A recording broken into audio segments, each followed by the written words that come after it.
말씀 나누겠습니다. 오늘 말씀의 제목은 예수님의 보증입니다.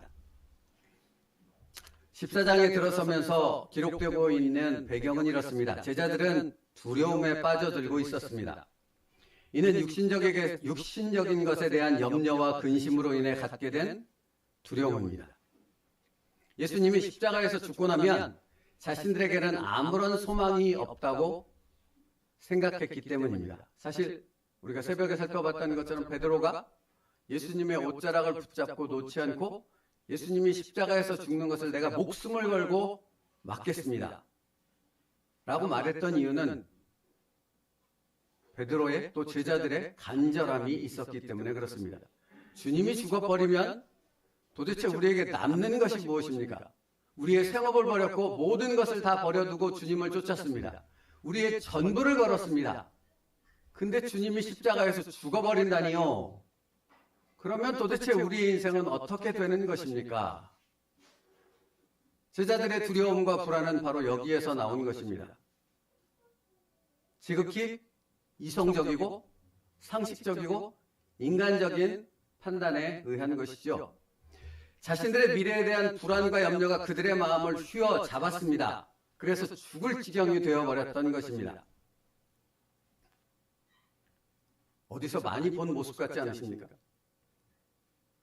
그리스도인들이라고 성도라고 말하는 이들이 이 세상 가운데 살아가면서 이 세상으로부터 오는 두려움과 걱정과 염려거리를 직면했을 때 우리에게 나타나는 똑같은 모습 아닙니까? 이런 제자들을 향해 예수님은 뭐라고 하셨을까요? 오늘 1절 말씀에 이렇게 말합니다. 너희는 마음에 근심하지 말라. 하나님을 믿으니 또 나를 믿으라.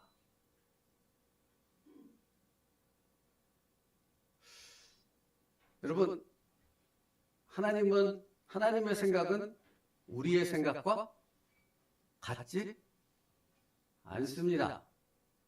사실은 하나님을 안다라는 것은 어떤 면에서 하나님의 생각이, 하나님의 뜻이, 하나님의 계획이 나와는 다르다라는 것을 끊임없이 깨달아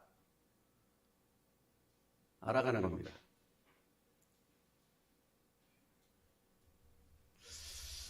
예수님이 아직 누구신지를 제대로 알지 못하는 제자들에게 그래서 세상의 그 염려와 근심 때문에 불안하고 두려워하는 그들에게 예수님이 너희는 마음에 근심하지 말라. 하나님을 믿으니 또 나를 믿으라. 이렇게 말씀하셨어요. 제자들에게 이 말씀이 들렸을까요? 위로가 되었을까요? 힘이 되었을까요?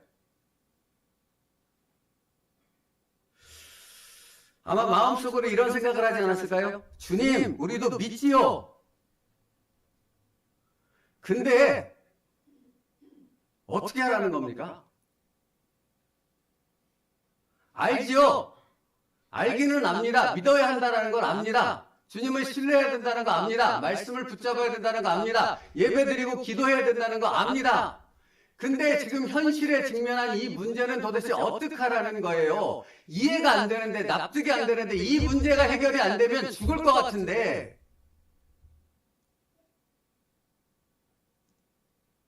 근심하지 말라고 하셨잖아요. 근심이 안 되는 걸, 여기 근심이 떠나질 않는 걸 어떻게 하라는 겁니까?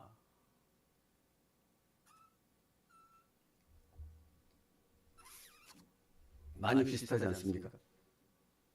우리와? 입으로는 믿는다고 말하지만 정작 믿어야 할 그때는 안 믿습니다.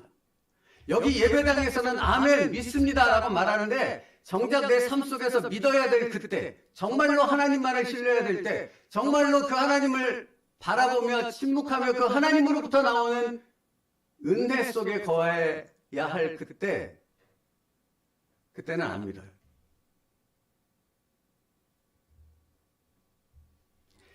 사람들에게 도움을 청하는 한이 있더라도 당장 수중에 돈이 있어야 안심이 된다고 생각할지라도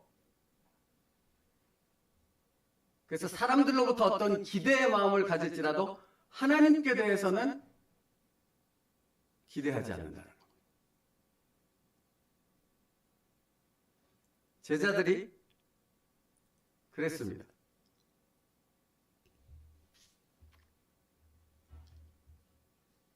하나님이 내 상황을 몰라도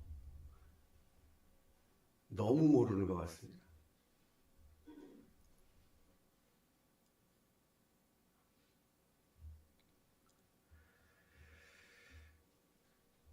제자들이 그랬습니다. 또 우리가 그런 삶을 살고 있고요.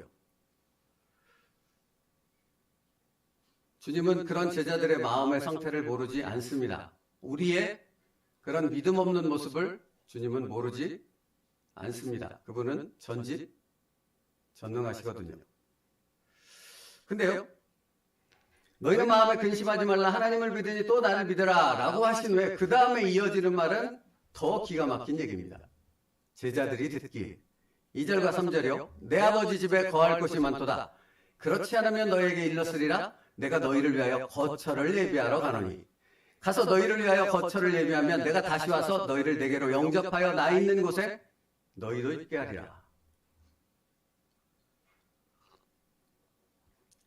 제자들의 입장에서는 기가 막힐 노릇 아니겠습니까? 지금 제자들이 불안과 근심, 두려움을 갖고 있는 원인은 현실적인 자기들의 삶에 닥쳐진 문제 때문이라고 했잖아요. 근데 2절과 3절의 말씀은 어떻습니까? 지금 무슨 얘기를 하고 계세요? 어디 얘기하고 계세요? 천국이요. 아니, 이거 이해 안 되세요? 맞죠? 천국이죠. 내가 거처를 예비하러 간다. 거기 가서 거처를 예비하면 그때 내가 너희를 영접하러 다시 올게. 그러니까 여러분, 이 암담한 현실, 주님의 말씀으로부터 느껴지는 이 퍽퍽한 마음이 느껴지지 않습니까? 아니, 주님이 죽으면 현실적으로 우리는 로마에 또는 종교 지도자들에게 잡혀서 죽을 것 같습니다. 아무것도 없이 다 잃었고 아무것도 기댈 것이 없어지는 겁니다. 누가 도대체 우리를 보호하겠습니까? 이렇게 현실적인 문제를 놓고 근심하며 불안해하는 그들을 향해 예수님은 뭐라고 말씀하십니까? 내가 천국에 너희의 거처를 예비하러 간다. 그 거처가 예비되면 다시 너희를 데리러 올게. 그러신다라는 거예요. 위로가 되십니까? 기가 막힐 얘기 아닙니까?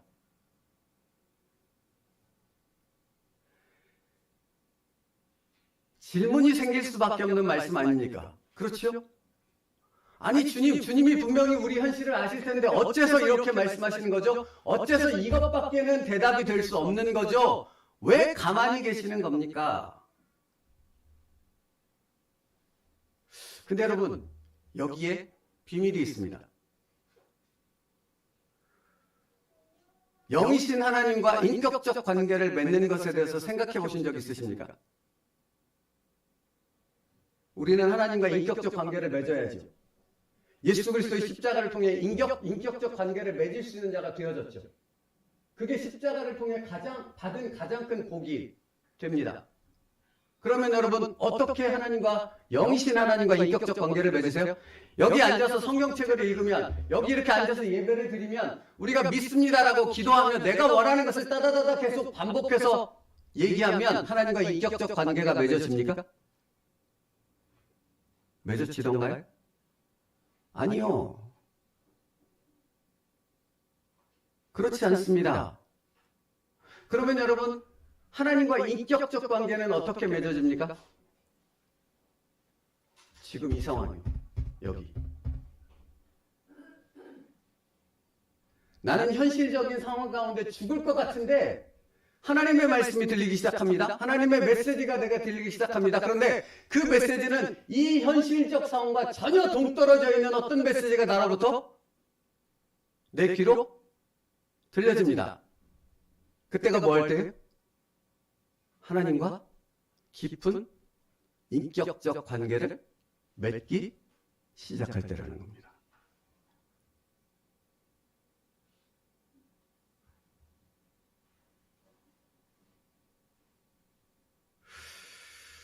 여러분, 성경은 온통 그런 이야기들로 가득 차 있다는 걸 아십니까?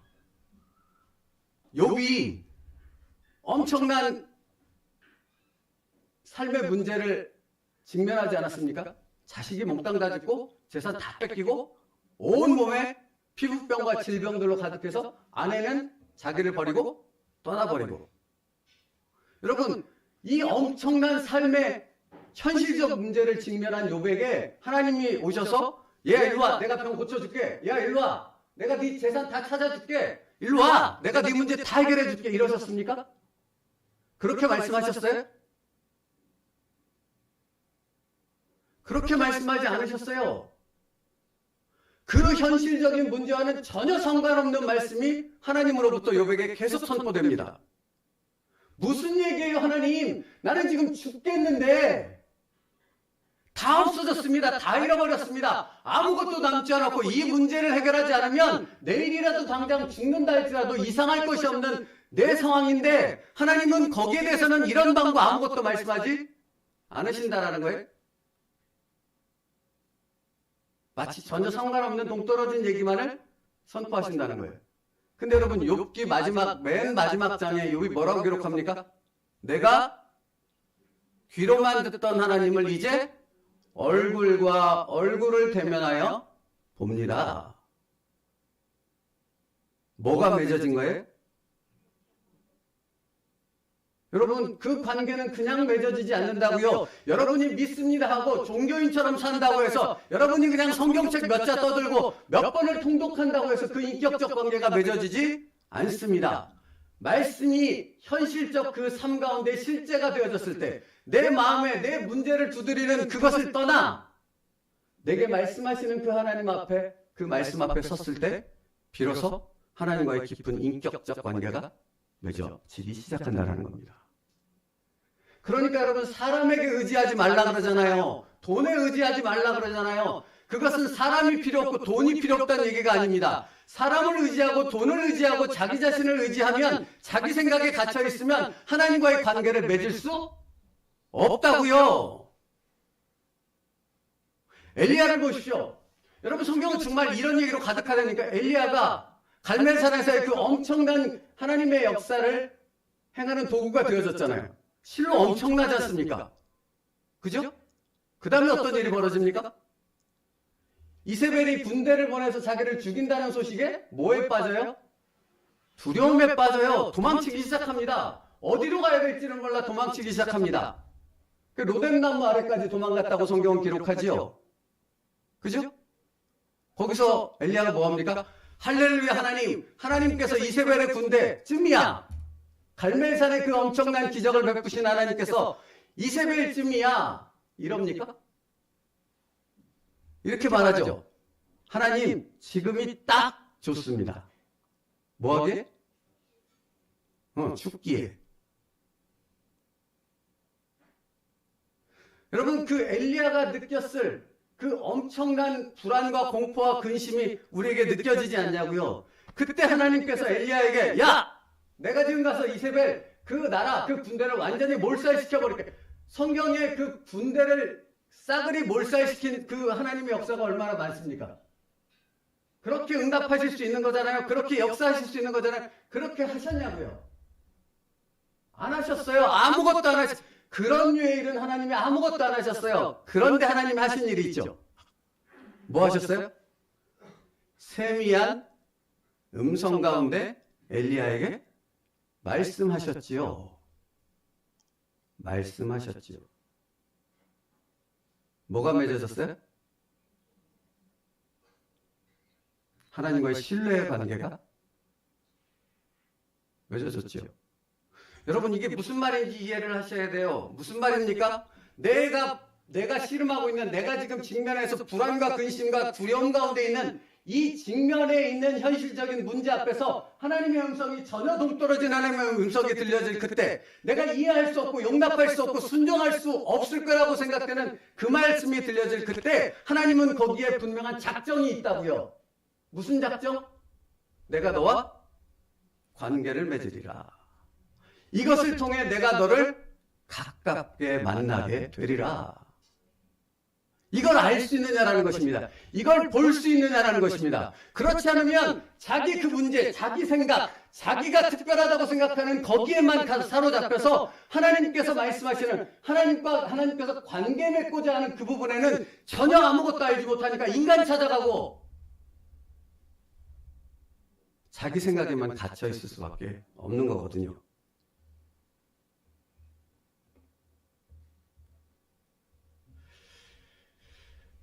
우리에게 지금 이 상황을 허락하신 분이 하나님이십니다. 믿으십니까?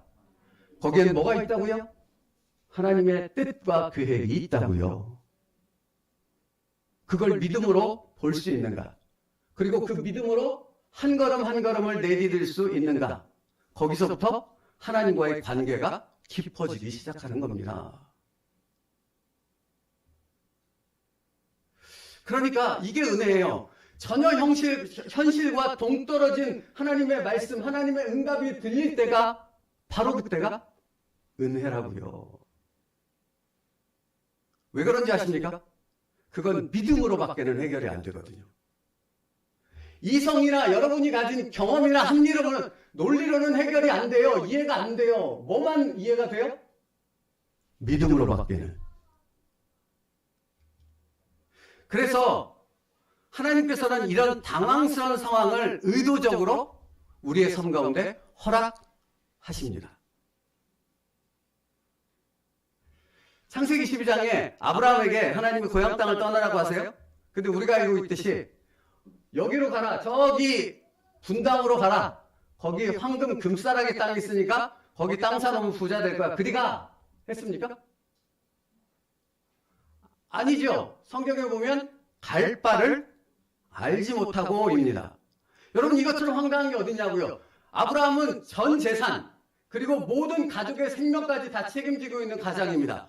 전 가족을 다 이끌고 떠났어요. 안전한 고향 땅, 그 터전이, 삶의 터전이 완벽하게 갖춰져 있는 그곳을 떠났어요. 그래서 가는데, 하나님이 떠나라고 해서 가는데 어디로 가는지를 알지 못하고 갔다고요. 여러분, 우리 그리스도인의 인생이 그렇다니까요. 아는 길 가세요? 보이는 길 가세요? 그렇지 않습니다. 모르는 길을 갑니다. 처음 가보는 길을 갑니다. 그러니 두려울 수밖에요. 그러니 염려와 근심이 찾아올 수밖에 없지요. 그런데 그것을 해결할 수 있는 것은 여러분이 이해할 수 있고 납득할 수 있도록 설명해서 이성의 동의가 이끌어지도록 하나님이 말씀하시지 않는다고요. 뭐라고 말씀하세요? 나를 믿어. 나를 따라와. 길이요? 진리요? 내가 먼저 갔잖아. 예수님이 하신 말씀입니다. 그 길을 따라와. 그러면 알게 돼. 그러니까 믿음으로밖에는 해결이 안 되죠. 믿음으로 말미암아 믿음에 이르게 하나니. 성경의 설명은 그렇습니다. 이성으로 말미암아 믿음에 이르게 하고 당신의 용납과 납득으로 말미암아 하나님을 알게 된다고 말하는 적이 없어요. 믿음으로 말미암아 하나님을 알게 된다고. 그렇게 갈 바를 알지 못하고 이사를 시작한 아브라함에게 하나님께 예언의 말씀을 주세요. 창세기 12장 1절인데 여호와께서 아브라함에게 이르시되 너는 너의 고향 친척과 아버지의 집을 떠나 내가 내게로 보여줄 땅으로 가라. 내가 가다 보면 내가 이 땅이야 라고 알려줄 그 땅으로 가라 라고 말씀하신다는 거예요. 이게 신앙생활이라고요. 이게 믿음으로 하나님과의 관계를 맺게 되는 하나님의 방법이라고요. 그러니까 만약 여러분이 이해되게 해주세요. 내 눈앞에 보여주세요. 그러면 내가 갈게요. 아무것도 안 이루어집니다. 하나님은 아무것도 행하지 않는다고요. 제 후배 목사님 한 분 얘기를 한 적이 있지 않습니까? 예전에.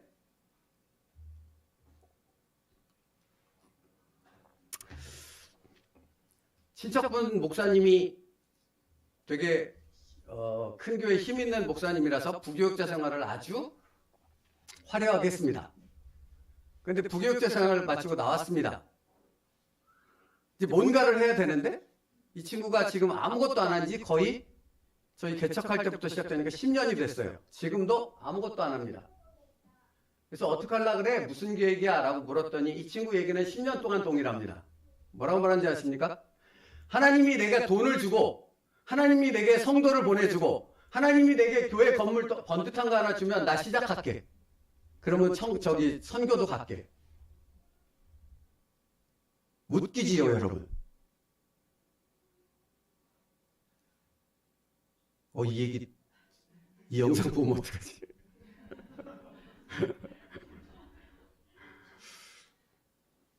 근데 여러분, 기가 막힌 일 아닙니까? 기가 막힌 일 아닙니까? 근데 우리가 그러고 있다고요.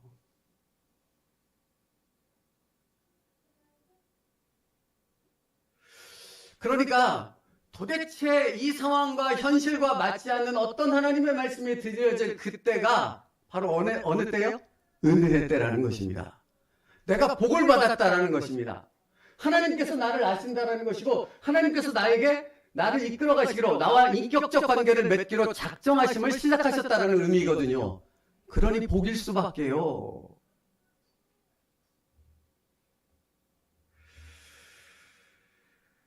창세기 12장 4절 말씀에 아브라함이 그렇게 순종을 시작하잖아요. 갈 바를 알지 못하고 나아가잖아요. 그랬더니 4절에 이렇게 기록되어 있어요. 이에 아브라함이 여호와의 말씀을 따라갔고 롯도 그와 함께 갔으며 아브라함이 하란 땅을 떠날 때에 나이를 기록하고 있어요. 몇 세? 선물 드릴까 보다. 아브라함이 하란 땅을 떠날 때 몇 세요? 75세예요. 젊습니까? 늙었습니까? 이제 파릇파릇 시작할 때입니까? 아니면 저물어 갈 때입니까? 여러분 그때 떠났다고요. 그러니까 얼마나 불가능한 일을 하나님께서 아브라함에게 시키셨는가 하는 부분을 명확히 알 수 있잖아요. 아브라함이 하란 땅을 떠날 때 75세였더라. 우리를 장성한 자로 성숙한 성도로 훈련시키시는 하나님께서는 우리에게 불가능할 것처럼 보이는 것을 요구하십니다. 그런데 이것이 정상입니다. 바른 길을 가고 있는 것입니다. 아브라함뿐이 아니에요, 사실. 여러분, 모세는 어떻습니까? 모세가 애굽으로 가서 거기서 300만이나 되는 그 엄청난 애굽의 가장 중요한 노동력을 담당하고 있는 이스라엘 백성을 그 강력한 군사력을 갖고 있는 애굽에서 끄집어내라는 사명을 받을 모세의 나이가 몇 살이었어요? 80살이요.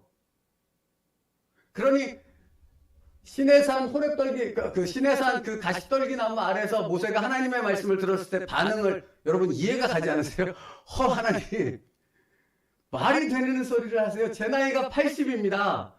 왕자의 신분도 아니고 목자의 신분일 뿐입니다. 아무것도 할 수 없는 아무런 능력을 갖고 있지 않는 아무런 힘을 갖고 있지 않는 나의 모습입니다. 근데 나보고 어디 가라고요? 뭐 하라고요? 그죠? 모세의 반응이 이랬다고요. 근데 가죠. 거기서부터 뭐가 시작됐다고요? 하나님과의 인격적 관계가 맺어지기 시작했습니다. 그러면 여러분 묻고 싶은 게 있다고요. 여기 성경에 나오는 믿음의 조상들은 다 그런 삶을 살았다고 성경이 기록하고 있다면 나는 다를까요? 여러분 나는 다를까요? 나는 그 시간이 없을까요? 없으면 버린 자식이죠. 가짜죠. 있다면 무슨 의미가 되는 겁니까? 퍽퍽해서 죽을 지경이 된다는 거죠.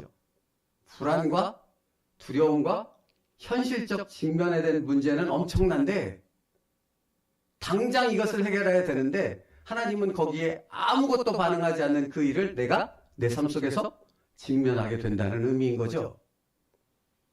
그런데 그때가 중요하다는 겁니다. 그때 무엇 해야 됩니까?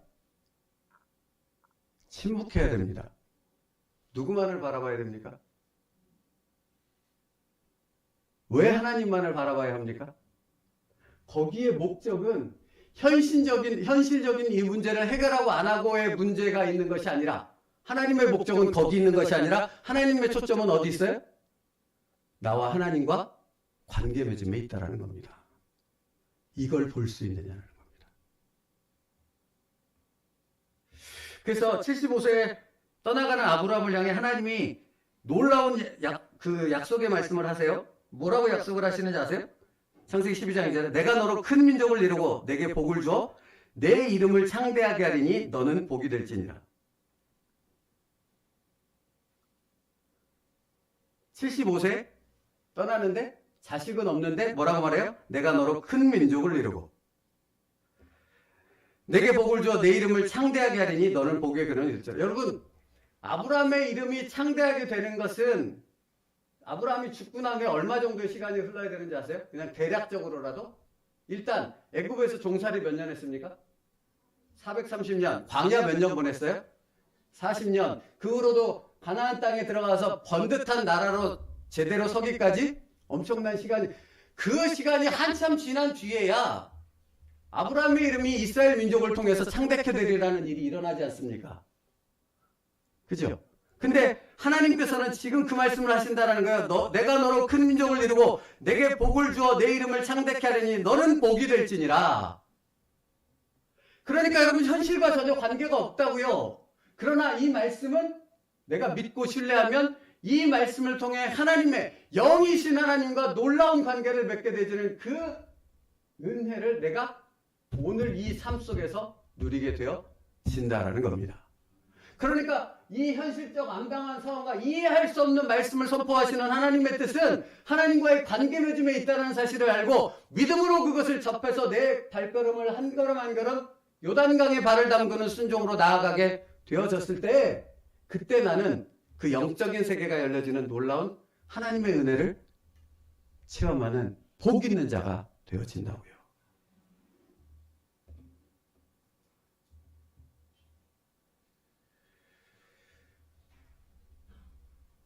이제 다시 본문 말씀으로 올게요. 제자들에게 패닉 상태에 빠져있는 제자들을 향해 예수님은 천국에 대한 말씀을 하셨고 내가 거처를 예비하러 간다 말씀하셨어요. 근데 여러분, 이 말씀이 제자들을 향한 하나님의 엄청난 은혜의 선포라는 것을 아셔야만 한다고요. 다시 한번 읽어드릴게요. 내 아버지 집에 거할 곳이 많도다. 그렇지 않으면 너에게 일렀으리라. 내가 너희를 위하여 거처를 예비하러 가노니 가서 너희를 위하여 거처를 예비하면 내가 다시 와서 너희를 내게로 영접하여 나 있는 곳에 너희도 있게 하리라. 이 말씀이 엄청난 말씀인지 아십니까? 여러분, 상식적으로 생각해 보세요. 천국에 예수님이 가셔서 거처를 이렇게 우리가 살 집을 짝짝짝 만들어 놓지 않으면 우리가 천국에 들어갈 집이 없습니까? 그런 것이 천국일까요? 아니잖아요. 천국은 그런 준비가 필요 없잖아요, 이미. 그죠? 근데 왜 예수님은 거처를 예비하러 가노라? 거처가 예비되면 내가 너희를 영접하러 오리라 라고 말씀하시는 것이냐고요. 여기 퀘스천 마크가 붙어야 되지 않겠습니까? 왜 이 말씀이 하는 거죠? 이 말씀에는 무슨 의미가 담겨 있는 거죠? 이게 바로 예수님의 보증이라고요. 얘들아, 이 세상을 초월하여 너의 현실적인 문제를 초월하여 나는 너의 영혼을 구원하기로 작정했단다. 그게 십자가란다. 그 십자가가 갖는 의미가 뭔 줄 아냐? 내가 십자가로 너희를 구원했으면 너희를 반드시 저 천국에 이를 때까지 내가 지키고 보호하고 확정지어서 너희를 거기까지 반드시 인도할 것이야. 그 말씀을 예수님은 하고 있는 거라고요. 거처를 예비해야 돼서 예비하러 가노라가 아니라 십자가의 죽음을 통해 내가 너희에게 구원을 확증함으로 너희가 천국에 이를 때까지 내가 나의 십자가가 너희의 보증이 되리라. 근데 이 말씀이 안 들린다고요. 왜 안 들려요? 현실에 빠져 있으면, 자기 생각에 빠져 있으면.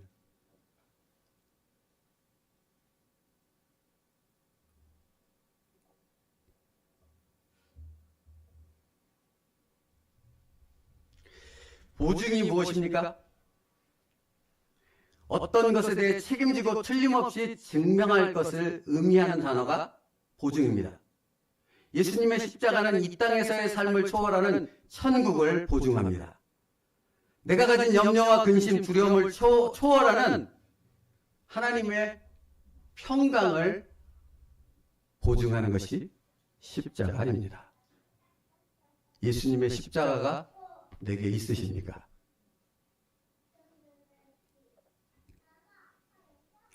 그래서 요한복음 14장 27절은 예수님께서 이런 말씀을 기록하고 있는 거죠.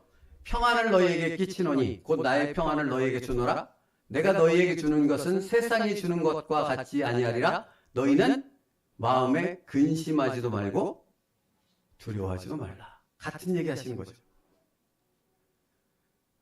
여러분, 예수님의 평강이 임하는 것은 예수님으로부터 이미 떨어졌는데 내가 현실에 내 생각에 붙잡혀 있으면 예수님의 평강은 당신과 무관합니다. 그러나 믿음으로 그 주님의 말씀을 받는다면 말할 수 없는 세상이 주는 것과 같지 않은 예수 그리스도의 평강이 나를 붙잡아 주신답니다. 말씀 마치겠습니다. 사랑하는 성도 여러분, 당신의 삶의 현실에서 불가능한 것을 요구하시는 하나님의 말씀이 들려지십니까? 그것이 은혜이며 축복인 줄 믿습니다. 오직 믿음으로만 건널 수 있는 요단강이 당신 앞에 펼쳐져 있음을 보고 계십니까? 홍해가 있습니까?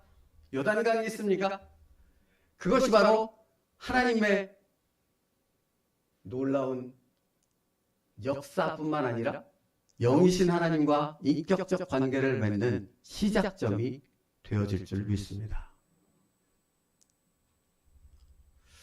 그래서 예수님은 이것을 제자들에게 말씀하셨던 것이고, 그래서 1절 말씀에 너희는 마음에 근심하지 말라, 하나님을 믿으니 또 나를 믿으라라고 시작하셨던 것입니다. 그리고 6절 말씀에 내가 곧 길이요 진리요 생명이니 라고 말씀하셨던 것입니다. 사실은 길이요 진리요 생명이라는 말은 전부라는 말의 의미입니다.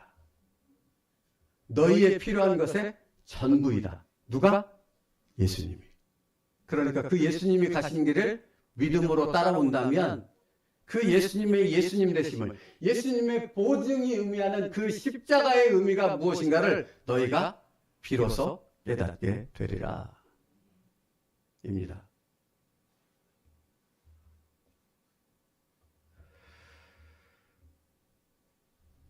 오늘 이 말씀을 붙잡고 현실의 삶 가운데서 우리의 보증 되신 예수 그리스도를 알아가는 하나님 아버지와 인격적 놀라운 관계를 맺기를 시작하는 순종하는 여러분 되기를 축복합니다. 여러분의 아멘은 여기 예배당에서 끝나면 아무 의미 없는 그저 이 공기 속으로 사라지는 메아리 밖에는 될 수 없습니다. 그러나 여러분의 아멘이 여러분의 현실적인 삶의 문제, 내게 부딪혀오는 그 문제 앞에서 아멘이 되어진다면 그때 하나님은 여러분을 만지실 것입니다. 내가 여기 있다 확증하실 것입니다. 기도하겠습니다. 살아계신 하나님, 나의 삶 속에서 하나님 아버지를 배우길 원합니다. 예수 그리스도의 십자가는 나의 현실의 삶 속에서 그 하나님 아버지, 영이신 하나님을 만나뵐 수 있는 길을 여셨습니다. 그러므로 예수님의 십자가를 붙들고 영이신 하나님과 날마다 교제하며 깊은 영적 관계를 누려갈 수 있는 복된 하나님의 백성들의 삶을 살아가게 하여 주시옵소서. 우리 세운들께 모든 성도들이 삶의 현실 속에서 내가 어찌할 수 없는 그 말씀을 듣게 되는 그 순간에서 하나님 앞에 온전히 믿음으로 순종하게 하여 주므로 순종함으로 이 놀라운 은혜를, 이 복을 누릴 수 있는 하나님의 백성들 되게 하여 주시옵소서. 예수님의 이름으로 기도 올려옵나이다. 아멘.